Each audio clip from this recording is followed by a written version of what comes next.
Welcome inside Studio 125. Regular season play is now in the past and postseason play is here for men's ice hockey.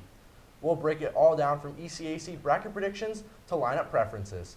Inside the ECAC starts right now.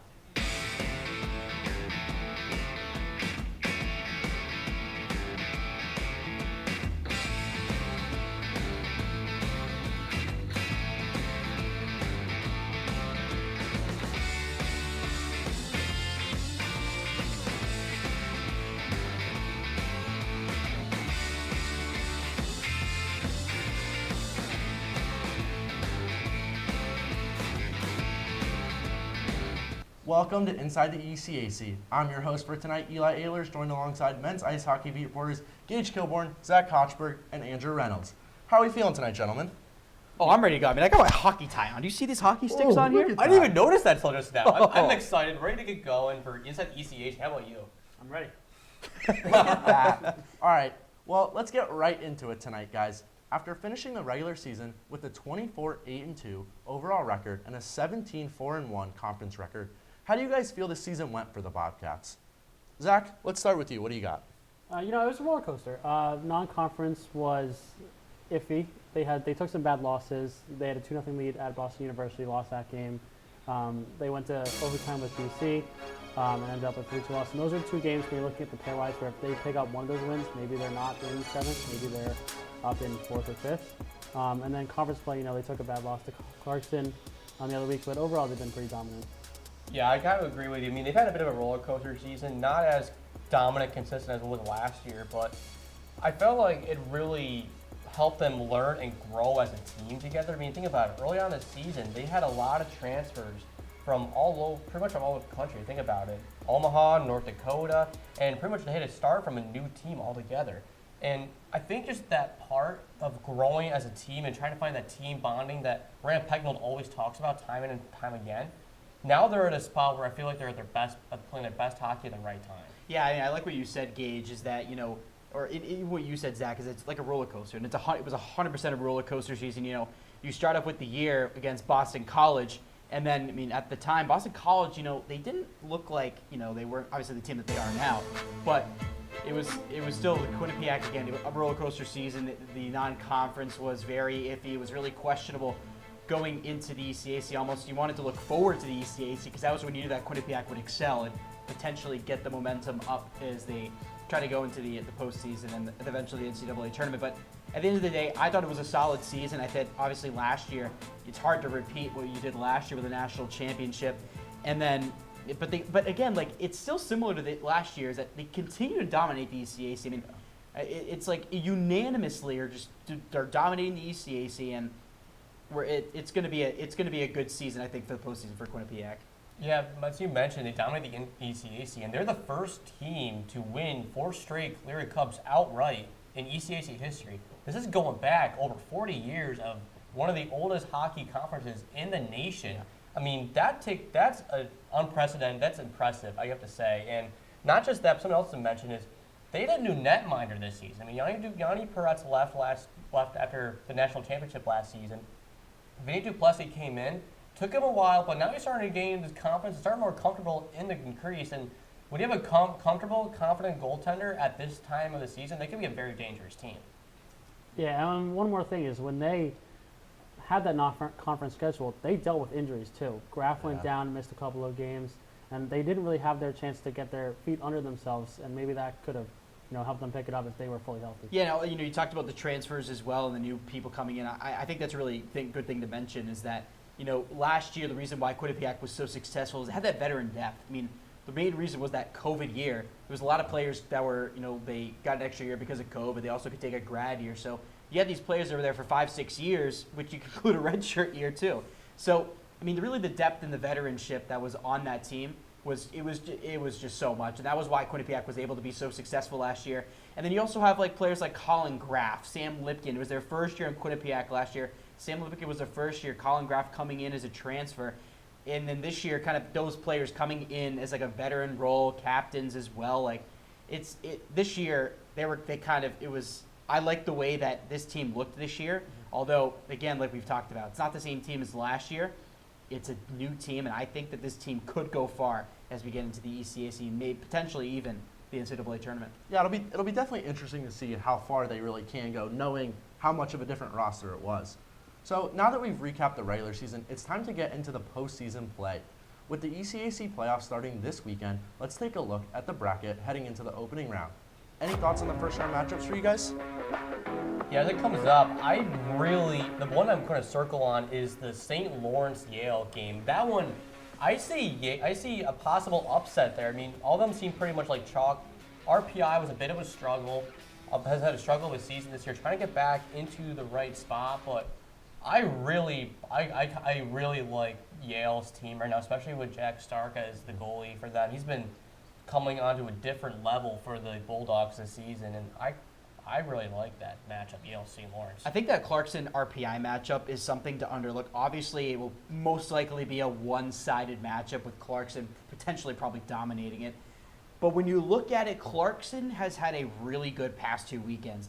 They beat Cornell at home in overtime, and then they beat Quinnipiac on the road here in Hamden. So Clarkson's coming into the tournament on a roll. So this is something to keep an eye out for. Clarkson could go deep and they could make a run to Placid, but Dartmouth is going to be a team in their way, and Dartmouth is looking for their first trip to Placid since 2016, the last time Quinnipiac won a Whitelaw championship. So it's going to be an interesting time, and obviously Reed Cashman has done an incredible job taking care of that Dartmouth Big Green team in comparison to being last in the pairwise last year. Dead last in the pairwise last year and getting into the first round bye in the ECAC championship is something to absolutely not look past at all. It's an incredible feat what he's done with that team. Yeah, I agree. I mean, I agree with Gage actually a lot. I think Yale is definitely a team to watch. I think they win that first round matchup, and I think they will move on to play Quinnipiac. But, you know, Yale really impressed me at the CTI tournament. I know they didn't beat Quinnipiac, but I thought they played a really good game. Yeah, I agree.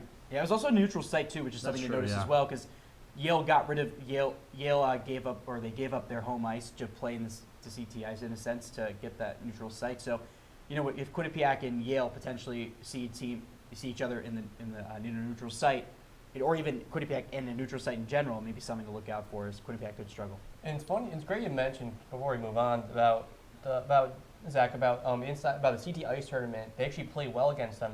They won their first CT Ice tournament game as they beat Sacred Heart the following day since the inaugural tournament. So things are starting to turn in the right hill for the Bulldogs. Yeah, most definitely.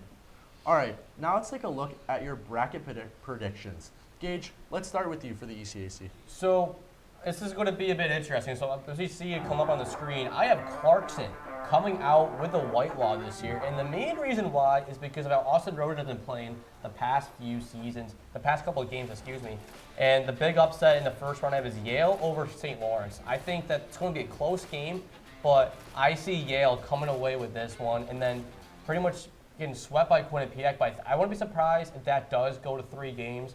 Like we previously mentioned, Jack Stark has been unbelievable, and I wouldn't be surprised if he wins Rookie of the Year this season for his performances.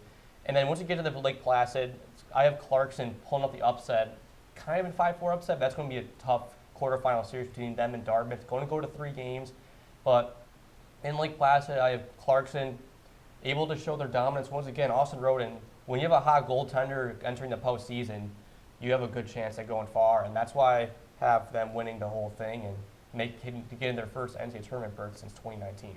Yeah, and that was also kind of why Carter Guylander and Colgate was so successful last year, was because Carter Guylander was coming into the ECAC tournament so hot. You remember what seed they were? They were number 5. They were the 5 seed, yeah. Just like Clarkson. And I like your pick there with Clarkson. However, if you look at my bracket, I think that the issue with Clarkson is they're going to have to go up and they're going to have to go into Hanover, New Hampshire. And I love Clarkson. I would have 100% put them in Lake Placid. But like I said, the Dartmouth pick, I have to put Dartmouth in there. What Reed Cashman, I talked about it earlier, what Reed Cashman did with this team is absolutely incredible. Last year, dead last in the pairwise. I already said this earlier, but just keep this in mind. Dead last in the pairwise. Literally the worst team in the NCAA last year. Come back this year, and they're getting a first-round bye in the ECAC tournament. I think that Dartmouth is on a roll. Quinnipiac was the first team that they played. Why are you shaking your head? I think you're playing with too much heart with this pick, honestly. Dartmouth, I mean, I'll admit, they had a fun story, but as of late, Clarkson's been doing pretty well. I mean, Dartmouth had some pretty easy wins. Which is why I past have it weekend. going to a two. That's why I have best game, 3-game series though. Yeah, I haven't gone to a 3-game series, but Clarkson's going to get the better half of that. Like I said, a hot goaltender is going to take down any team with heart and passion any day of the week. Yes, but at the end, again, here's the thing: Dartmouth, their team they're going to have all their fans in the rink. Dartmouth is known for not having. They're not very many fans. So they're not going to have a lot of fans, but once the playoffs come around, and now that playoffs are back in that Wait a minute. If it's here's the thing to think about. It's be during spring break. Where will the fans be? Well, this spring break kind of changes depending on the school game. So Ooh, I got you hate there. to say that to you. So Zach, what do you got for us? What's your ECAC predictions? I mean, yeah, I have Quinnipiac winning the entire thing. I think they finally get over the hump and win in Placid. But I agree. I think Clarkson is, a team to look out for. I do have them running into a Quinnipiac wall, as I like to say, but I do think they upset Dartmouth. That is going to be the best quarterfinal matchup, though. That's going to go best of 3, and then Cornell and Colgate. Cornell needs to win the ECAC, I think, in order to get a bid into the NCAA tournament. It's really close. They had a really good chance of getting an at-large maybe 3 weeks ago, but they've taken some bad losses since then. I think a chance of them getting an at-large bid is probably less than 5% at this point. Well, here's a question I have for you. If they make it, like you said, to the ECH championship game and they don't win it, but they play Quinnipiac very well, like they have years in games past, do you still see them find a way to squeak into that final spot? I mean, I think it just depends on how all the other schools play. I mean, I got to watch the rest of the playoffs shake out, but like I said, I think it's less than 5% chance if they don't. yeah, I think Cornell would really they'd have to win every single game in regulation. Because right now, we'll talk about this later when we get into the NCAA tournament, but Cornell right now is 16th in the pairwise, not looking good for them to potentially go to the tournament. And it'll be interesting if they're able to squeak in. I would say 100% they need to win the ECAC in order to get in, because obviously if they win it, they'll be in the tournament. All right, well, we've had some great insight from you guys, but it's time for the first break of the night. But don't go anywhere, because when we come back, we'll talk about how head coach Rand Pecknold adjusted the lines throughout the year with the notable switch-up of the Graf, Quillen, and Lipkin top line. Don't go anywhere, because we'll be right back on Inside the ECAC.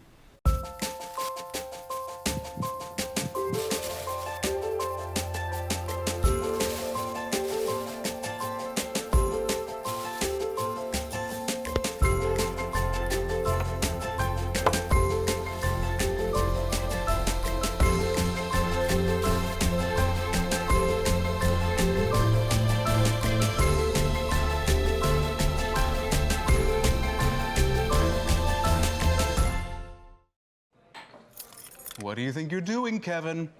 Was just gonna drive home. There are several warning signs present that you shouldn't be driving. Like hearing voices? Like your text-to-emoji ratio?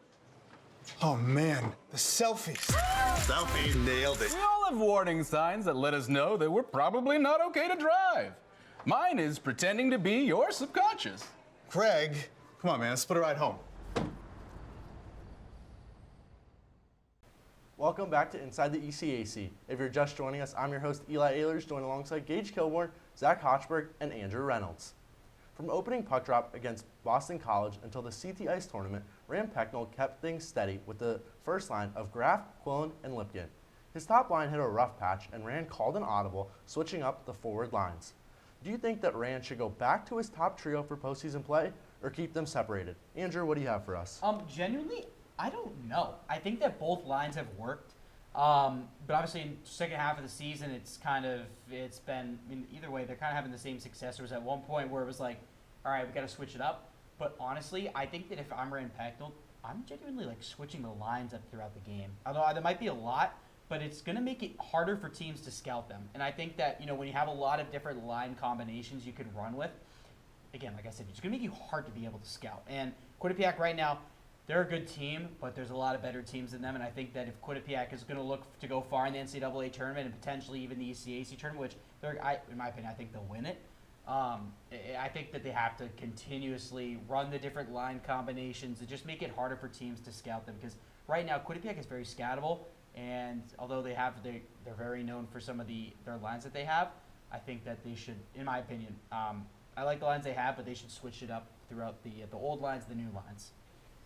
Yeah, I'm kind of on the same page with you in a sense. Like, I feel like right now, Rand is in the driver's seat with how he wants to set this up. I mean, like we talked about, he had a lot of confidence, a lot of high-octane offensive players. Like you mentioned, Quillen, Lipkin, and Graf. That top line, that did numbers for them last season and helped them win the national title in Tampa. And now when we started to struggle, he decided to mix up a little bit, and he put Treelor up at the top with Graf and Lipkin, and that worked out pretty well for him as well. And then as well as a second line with Marcellus Sorbonne and Quillen. I mean, overall, that's a great setup. And kind of going back to what you're saying, like he's in the driver's seat. I would say keep what they're doing now and have that being the starting lineup.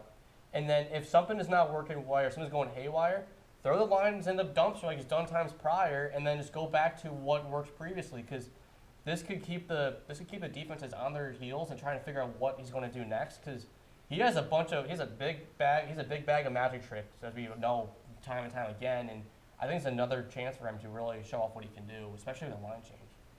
Yeah, I mean, not to just agree with everybody, but I do agree, especially with Andrew. I mean, I think when you have 4 or 5 different forwards that can all play on the top line, you can kind of just switch it up and see what works from game to game. But I also think that when it's crunch time and it's a tie game or it's a one-goal game, I do want to see Quillen, Lipkin, and Graf as the 3 forwards that are on the ice. Yeah, I think when when you're able to switch the lines around, and I think it's going to make for a well-rounded team. And when different players can play with each other, no matter who it is, that makes good team chemistry. And as a result, that's a really great team if you can do that. And I know that if Quinnipiac would be able to do that, like I've already said a bunch of times already, they would be able to go far in the tournament. Yeah, like you mentioned, like the fixing the lines. I think that's what actually helped them be like more, at least had a team chemistry. It helped them form more of that team bond that they weren't really having earlier on. Because you talk about the BC game, it was just how it was after they won the national title. It was pretty much the same setup, except for they replaced obviously some of the guys that left with the new replacements from either it was a transfer portal or the upcoming first-year class. But overall, I just think that now that they are starting to blend the lines a bit, starting to form new team chemistries with these different line mates and let them play with different playing styles, and now they're starting to adapt, it allows more flexibility and more like wild cards, so to speak, so that way he can do with it what he wants. And something that I've also noticed, I think because he switched up those lines, I think it's allowed him to put more trust in all 4 lines defensively. I think that's helped not just on the offense, but also on the defensive side. What do you have to say for that? You know, that's actually a good point. Like you said, like they're really, we don't talk about the offense of these forwards all the time, and the defense is starting to ramp up a bit more. I mean, we're starting to see not just the defensemen making block shots. We're seeing the forwards sacrificing their bodies to try to prevent a puck from finding Duplessis or Marinov. And honestly, I think it generally is like a great setup altogether. So Quinnipiac had a tough out-of-conference schedule against teams like the now #1 Boston College and #2 Boston University. How do you guys think the out-of-conference teams that Quinnipiac previously met finished their regular seasons? Honestly, I mean, they did a pretty good job. When you talk about they played BC, BU earlier on, and UNH, who I think they overlooked. I'll be honest, I kind of overlooked at the beginning of the season, and now I'm not. And same with Maine. And Maine's now still in the conversation for the NCAA tournament spots. Yeah, right now they're number 9. Number 9, as you said, yes. And I think that with all of that pretty much shows is how well and smart Rand did with scheduling these non-conference opponents. I mean, BC and BU, they have some of the top talented rosters in the country that we've seen in a while. Yeah. I mean, you can say it time and time again. These are NHL draft level prospects right now. Yeah, and one team that actually I like is this UNH team, but I also like the Maine team. UNH is a team where when you come into the year, when you look at the UNH team, nobody expected that team to be good. And when Quinnipiac, when they beat BU to open their season at home, that was where, in my opinion, I was like, hold on. Who's the good team here? Is it UNH or is BU bad? And then because BU also lost to the national development team, and then we talked about earlier, Dartmouth, who was the worst in the pairwise, Dartmouth beat the national development team. So it was kind of a weird scenario where is BU good? And obviously now BU is second in the nation. Yeah. So we know BU is a good team, and Quinnipiac played BU. So UNH was not a team to look past. Quinnipiac ended up losing to them in overtime. In fact, UNH put 3 goals on Mayte Marinoff in that first the first 3 minutes of the game in the second game, and I was there and I was like, what is going on? And then they switched it up, and then Quinnipiac was able to come back and then lose in overtime. But yeah, no, I think that UNH team was something to look past. However, they will not make the tournament if they do not win the ECAC. They don't win at the Garden. Yeah, I agree with that. Yeah, I mean, I think there's something important about seeing a bunch of these teams already in the regular season once or twice. You play all these top-tier schools, BC, BU. Quinnipiac had a lead at BU. They were up 2-0 in the third period, took that lead. They had BC at home. So there's just so many different opportunities that they've had to, take points. And, BU is one of the top schools in the country. They played BC tough. They've played a bunch of other schools tough. They're definitely a team to look out for.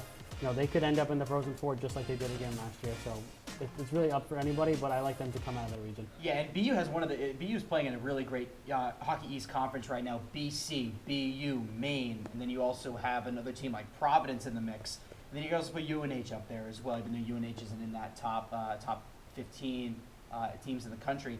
That Hockey East Conference is Stacked. the best you can. You didn't even mention best Northeastern. hockey in the country. You didn't even mention Northeastern, another team Yeah, that another team. they came out of the woodwork and they made some surprises. They beat Quinnipiac in a shootout. Yep. They beat them in exhibition in a shootout. And they beat them in a regular season game in a shootout. And they also beat BU a couple times as well. So it's And they won the Beatpot. they won the Beanpot exactly. So it was Third straight, right? Was that the third straight? I think Yeah, that I was the think it third was, straight. Yeah. So the Hockey East, like you said, it's been a dogfight until the very end. And now, like we said, the Hockey East tournament coming down to single elimination games, it's anybody's to win the Hockey East championship. And it's kind of crazy to look at how the Hockey East last year was not the strongest conference. Yes, BU made it to the Frozen Four, but other than BU, they didn't really have any mainstay programs that were dominating like they are this year. And you look at it now, it's a really, really tough conference this Yeah, year. and you also got to give props to the scheduling in UNH and BU, obviously, because we talked about it before the season. When we looked at the schedule, UNH and Maine games were kind of the ones to look past. However, Quinnipiac lost one of their 4 games last year to Maine. First loss of the year that they lost was against Maine up in Orono, 4-0. So it's just an interesting. That Maine team is so interesting, and the way that they last year were not one of the better teams in the country to come back this year and just hand Quinnipiac a loss like that in overtime was something to be a shock of, especially at home at the M&T Bank Arena. And it was a Halloween weekend, I'm pretty sure. Was that Halloween weekend? Yeah. Yep. You know what this Maine team reminds me, though, that I think is not really much mentioned? It's the team from the 90s that won those national championships.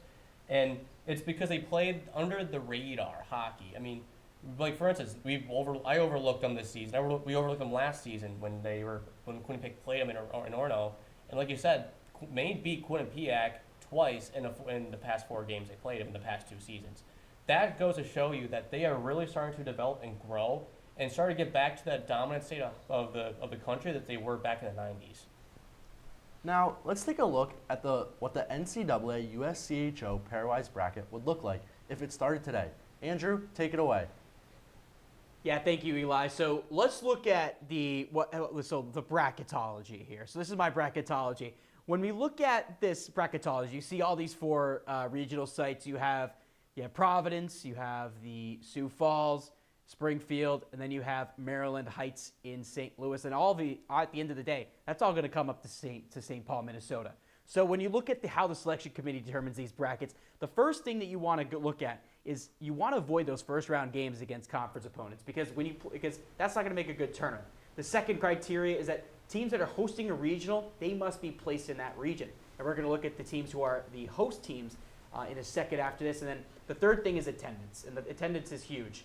So as we look on to right now at the pairwise rankings, see BC, BU, North Dakota, and Denver rounding out the top 4. Then after that at 5 is going to be Michigan, Wisconsin, Minnesota, Quinnipiac. They round out the top 8. And we look on this right side. This is something to really keep in mind here, folks, is that you look at the 6 conferences in the hockey in NCAA hockey for men's.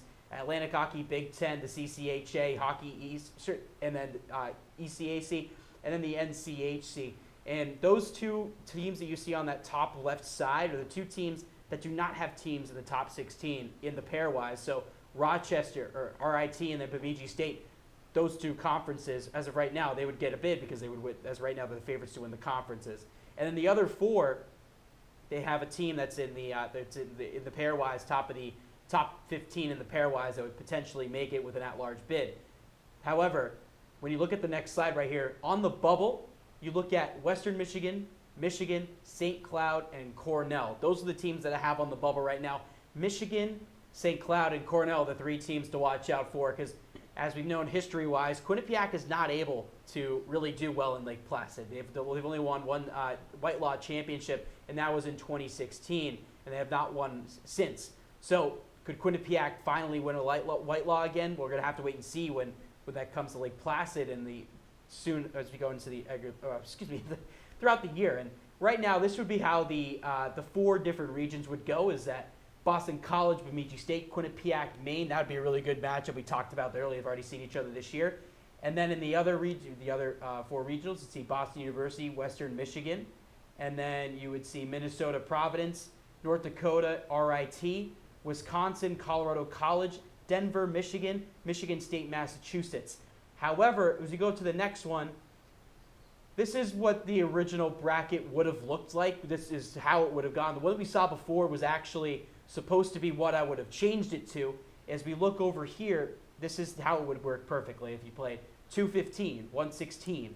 And as we moved it over to the next slide, the regional site hosts, and we see Providence. Rhode Island. The host is going to be Brown. Springfield is hosted by UMass. Sioux Falls is Nebraska, Omaha, and then Maryland Heights is Lindenwood. And actually, that's where Lindenwood plays, 2,000 fans in that arena. So, and we look at this, right? Something's not right. So actually, something is right. Providence is obviously the closest place to Boston College. However, Boston University, Maryland Heights is not the closest place. But we have to put Massachusetts in Springfield. And when we looked at how I would have changed it afterwards, right here, is that UMass would be hosting the regional. They'd still be able to have Boston University play in Springfield. So this would be my regional bracket. And this was kind of, in a sense, inspired by the USCHO. They always do bracketologies on their website. But this is my bracket right here on screen. And guys, we're going to go into this bracket and who we have winning.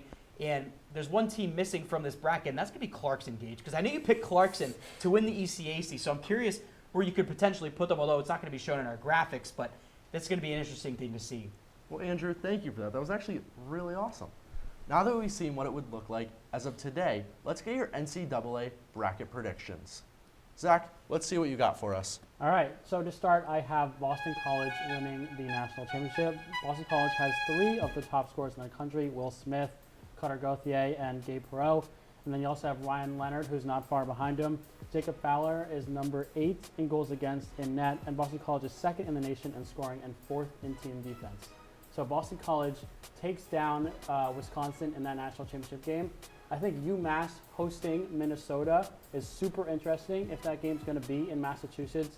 There's an upset potential there with UMass being a host and having to play Minnesota. That's going to be super interesting. There could be an upset potential there. If I'm Quinnipiac, though, I don't want to see Boston College in that regional final. That's one of the one teams I think that they don't have a great chance against. I think they played BC already and they lost to them at home. So that's a little something that's going on in their head that I think may affect them. But you know, when you're looking at all the other top schools in the country, I think I'd be fine playing BU. Even though they lost to BU, it was close. They had a lead at one point against BU. I'm not a huge fan of North Dakota. I don't think they're as great as their resume says they are. And then, you know, rounding out from there, I see Quinnipiac exiting in the regional final. Yeah. No, Gage, you were just talking. Okay, all right. So, like you said, we're talking about the Clarkson, where I would have put them if they won first off before we get in my bracket. I would have actually knocked probably Colorado College. Unfortunately, even though they had a great season, I probably would have replaced them with Clarkson if they won the ECAC. But nonetheless, we'll get in my bracket predictions. It's a little bit different. I have another Boston school winning it, Boston University. I have BU taking it, and you see I have Quinnipiac in the 4-0s and 4, and the reason why is because second time around, I see Quinnipiac coming back with vengeance. And like you said, I'm Quinnipiac, I do not want to play BC. Well, if I ran Peckle to beat Quinnipiac, I do want to play BC. And now another one to mention is RIT, the Rochester Institute of Technology Tigers, and down on the 4th seed, taking North Dakota. This will be their first appearance since 2016 to make the NCAA tournament. And in their previous 3 times in the NCAA tournament, they've made some noise. Although 2016 they got shut out by Quinnipiac, but in 2015 they beat Minnesota State in the first round, the top overall seed of that tournament. And then 2010, they made it to the Frozen Four as the last team to make it in the NCAA tournament. So I would not be surprised if this team, even though I say I North Dakota winning that game, and I wouldn't be surprised if RIT can find a way to pull an upset there. That's my big upset if it would be in the first round. RIT? Yes. Seriously? I'm being serious by that. You got to look at their history. They know what to play. And Wayne Wilson, the head coach of the Tigers, he knows what he's talking about. He won a national title with Bowling Green back in '84. Well, Gage, you have that one upset. I'm going to actually pull some reasonable upsets on here. So That's as reasonable as it gets. I wouldn't say that. But if we're going to look at let's pull up my bracket up real quick. And so the first thing that I want to talk about is obviously BC's going to beat FMG State. I like this Colorado College team a lot. This Colorado College team's heating up right now.